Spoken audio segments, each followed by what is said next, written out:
I'm Kelly Durham, and today we're going to talk about how popular culture, in particular motion pictures, can influence national memories and myths.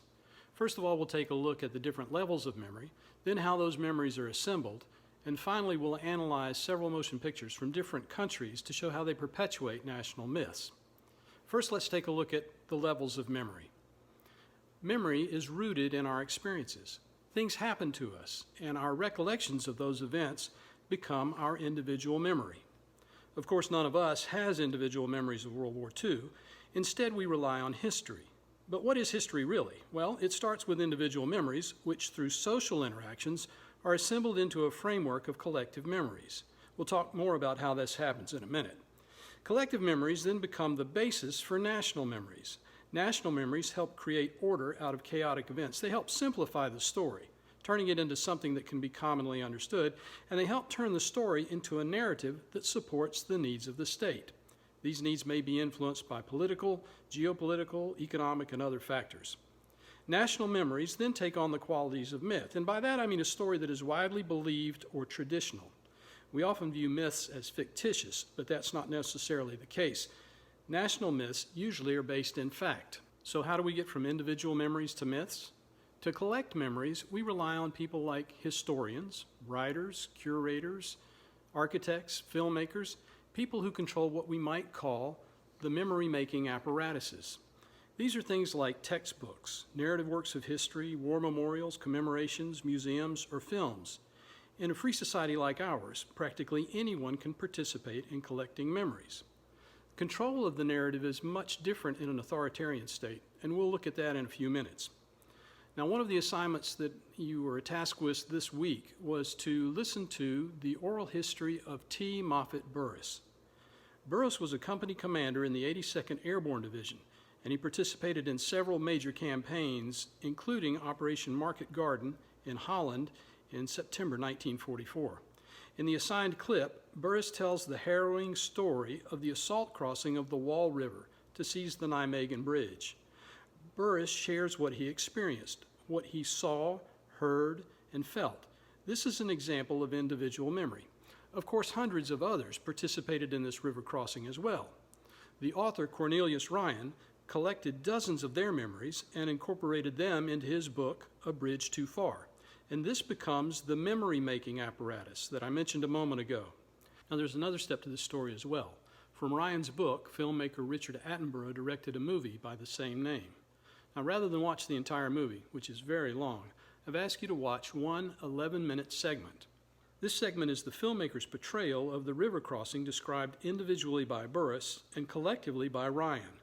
For those of us who weren't there, for those who haven't read the book, the film version of the event becomes the national memory. It replaces reality. It becomes the myth. The film version simplifies this tragic, heroic, and complex story, making it comprehensible to those of us without firsthand experience. Now, I mentioned that national memories need to serve the state, and that's certainly the case with this example. The bravery of the U.S. paratroopers affirms the prevalent American belief that we were the good guys, that our efforts were selfless and sacrificial in the liberation of Western Europe during World War II. That belief helped lend legitimacy to the United States as a superpower in the post-war period. And our myth is that the United States exercised its superpower in an altruistic way, not only to preserve democracy for us, but for other countries as well. Saving Private Ryan is another example of how American cinema has perpetuated myths about World War II. In a film that's noted for its realistic portrayal of combat, director Steven Spielberg has memorialized what came to be called the Greatest Generation. In the character of Captain John Miller, we see a common man who is called upon to do uncommon things for the greater good. He is what author Lester Friedman calls the Frank Capra vision of the American soldier. Miller is courageous and compassionate, yet he's also a resourceful, disciplined warrior. Private James Ryan also personifies the Greatest Generation's values, when, out of loyalty to his comrades, he refuses to be rescued until after his unit fends off a German counterattack. In Ryan, Spielberg gives us a man worthy of being saved, a stand-in for all of the members of his generation who, the filmmaker suggests, deserve our gratitude. The film, of course, makes no mention of the racial segregation of the armed forces, of the high divorce rates among wartime marriages, black marketeering, or any of the less attractive characteristics of the greatest generation. This myth-making is by no means a solely American phenomenon. The 1981 German film Das Boot is a vivid example of the use of motion pictures to absolve German soldiers, in this case sailors, of complicity in making war. The film represents the crew of a U-boat not as perpetrators of war and violence, but as victims of Nazi ideology. The sailors were generic grunts who fought not in response to some twisted Nazi ideology, but out of loyalty to their shipmates. Das Boot promoted this myth, serving West Germany's needs to strengthen its ties with the United States and Western Europe.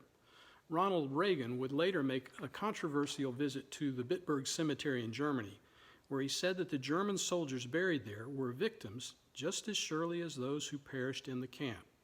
Now, this is an example of a geopolitical factor, like I mentioned earlier.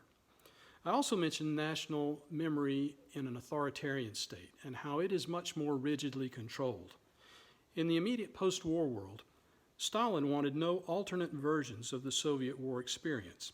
His objective was to use the victory to validate communist rule as well as his own leadership, so he prohibited the publication of the memoirs of his top commanders, and he banned organized veterans groups. The official narrative that emerged, as seen in films like 1949's The Fall of Berlin, championed the heroic performance of Stalin as the indispensable leader whose wisdom and tenacity saved the nation from fascist invaders. In these scenes, a Soviet soldier asked if the rumors of Stalin's presence at the front are true. His commander answers, "Was there any time when we were fighting without Stalin?" This film was intended to reinforce Stalin's image as the father figure of the Soviet Union.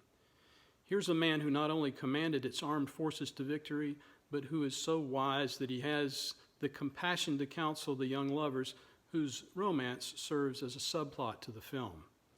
And yet here's another movie that perpetuates the myth, because this film completely ignores some of the more uncomfortable aspects of Soviet wartime history.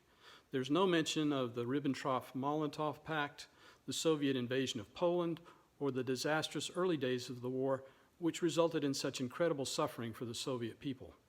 These fairly significant aspects of the Soviet wartime experience are completely ignored.